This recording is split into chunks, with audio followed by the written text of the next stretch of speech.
Hello hi friends, ఈరోజైతే ఉగాది పండగ అండి. ఇది నేను లేట్గా అప్లోడ్ చేస్తుండొచ్చు, చెప్పలేను. ఎప్పుడు చేస్తానో ఎప్పుడు పెడతాననేది వీడియో తెలియదు, కానీ మొత్తానికైతే ఈరోజైతే ఉగాది రోజైతే నేను వీడియో తీస్తున్నానండి. మా గార్డెన్లో అయితే సెకండ్ టైం మంచిగా పెట్టుకున్న, నేను టమాటా పెట్టుకున్న సెకండ్ టైం టమాటా పెట్టుకున్నాను కదండి, అవి అయితే బాగా వచ్చేసేసాయి. కొన్ని ఉడతలు తిన్నా కూడా నాకు క్రాప్ అనేది ఇప్పుడు కేజీ వరకు వస్తాయి అనుకుంటాను ఫ్రెండ్స్. పండక్కని వచ్చాము మేము, అందరికీ దేవుళ్ళకు అందరికీ పెట్టేసుకున్నాము. లాస్ట్ టైంలో ఇంకా ఊరికి వెళ్ళిపోతాం, సిటీకి వెళ్ళిపోతాం అన్న టైంలో నాకు టమాటాలు చాలా కనిపించాయండి. నేను వచ్చి ఉడకంగా ఒక 1 వీక్ అవుతుందో 5 డేస్ అవుతుందోనండి ఇక్కడికి. ఆ మధ్యలో లేట్గా వచ్చినా మళ్ళీ పండగ ఉందనేసి తొందరనే వచ్చేసాము.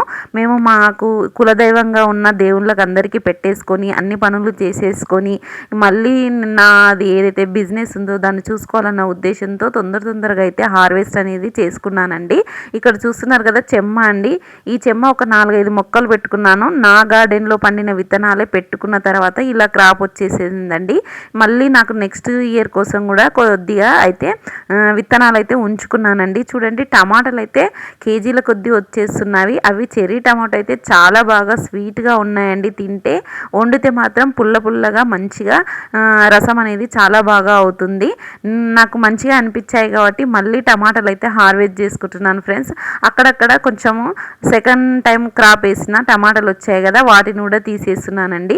కొన్ని ఉడతలు అలాంటివి తిన్న వాటిని నేను మళ్ళీ అందులోనే వేసేస్తే మనకు నెక్స్ట్ వర్షాల టైంలో మొలకలు అనేటివి వచ్చేస్తాయి. ఎప్పుడే కానీ మనం కుళ్ళిపోయినవి వాటిని ఉంటే బయటికి పడేయద్దు ఫ్రెండ్స్. ఏవైనా కూరగాయలు గిట్లంగా మనం గార్డెన్లో పండించినప్పుడు వాటిని తీసి అందులోనే వేసామంటే మనకు నెక్స్ట్ వర్షాలు వచ్చే టైంలో మంచిగా మొలకలు అనేటివి వచ్చేస్తాయి. నాకు ఇక్కడ మిర్చి చూస్తున్నారా ఫ్రెండ్స్, మీరు ఒకసారి గమనించారో లేదో, లాస్ట్ టైము మిర్చి ఏమాత్రం రాలేదు అని బెంగపడ్డాను. కానీ ఇప్పుడు మాత్రం మిర్చి మొక్కలు అయితే పుష్కలంగా మంచిగా మన చూస్తే నిగనిగలాడుతూ బాగా కనిపిస్తున్నాయండి. అంటే మంచి బూస్ట్ అయిన ఎరువులు ఇవ్వడం వలన అవి క్రాప్ అనేది మంచిగా వచ్చేస్తుంది.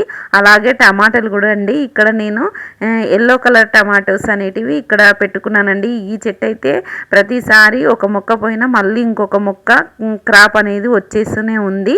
ఈ చెట్టుకైతే నాకు నాగార్జున సార్ అని తను అప్పారావు సార్ అని తను గార్డెన్కు సంబంధించిన సార్, ఆ సార్ ఇచ్చారు, నాకు పంపించారు కొరియర్ ద్వారా. వాటిని ఇక్కడ పెట్టుకున్నానండి, బాగా వచ్చేసాయి. ఇదే కాదండి, కాశీ టమాటో అవన్నీ ఇచ్చారు. కాకపోతే కొన్ని మొలసాయి, కొన్ని వర్షాల టైంలో వెళ్ళిపోయాయి. చూడండి, ఇక్కడ మిర్చి అయితే ఎంత పూత కాత అనేది చాలా బాగా ఉంది. హార్వెస్ట్ అయితే కొద్దిగానే వచ్చిందండి, కొంచెమే చేసుకున్నాను. చూస్తున్నారు కదా, ఇంత హార్వెస్ట్ అయితే చేసుకున్నానండి. ఈ వీడియో నచ్చినట్లయితే లైక్, షేర్ అండ్ సబ్స్క్రైబ్.